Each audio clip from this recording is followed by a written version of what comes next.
It was a cold, moonlit night when Jacob, a mischievous 12-year-old boy, decided to venture into the forest that everyone in the village feared. The elders spoke of ghostly figures that haunted the woods, but Jacob, fueled by curiosity and a dare from his friends, dismissed their warnings. He clutched his flashlight tightly as the tall, twisted trees seemed to close in around him. Shadows danced eerily, and the distant sound of rustling leaves sent shivers down his spine. "Just a story," Jacob muttered to himself, though his voice quivered. Suddenly, he heard faint whispers carried by the wind. They weren't the kind of whispers the trees make. They were distinct, chilling words in a language he couldn't understand. Jacob froze, his heart pounding.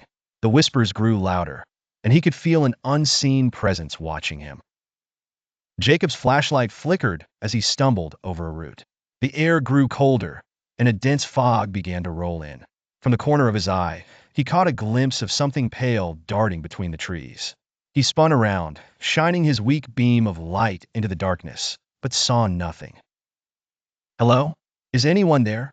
Jacob called, his voice barely audible over the pounding in his ears.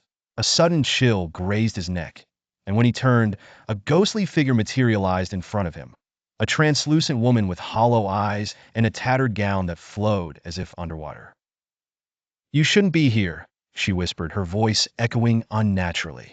Before Jacob could respond, more figures emerged from the fog, their eyes glowing faintly. They began to move toward him, their forms shifting and flickering like smoke. Jacob bolted, his feet pounding against the forest floor. The ghosts glided after him, their movements eerily smooth and fast. Their whispers turned to anguished wails that seemed to come from every direction, echoing through the trees. "You cannot escape," one of them moaned, its voice chilling Jacob to the core. Branches clawed at his clothes as he sprinted, his lungs burning and his legs aching. The flashlight slipped from his grasp, plunging him into darkness, but he dared not stop. The glow of the ghosts behind him was enough to light his way. He tripped over a rock and tumbled to the ground. As he scrambled to his feet, he found himself at the edge of a cliff. Below, the river roared, its surface shimmering in the moonlight. The ghosts closed in, their hollow eyes fixed on him. Just as Jacob thought it was the end, a brilliant light erupted from the forest behind him. An old man, cloaked in robes and holding a staff that glowed like the sun, stepped into view.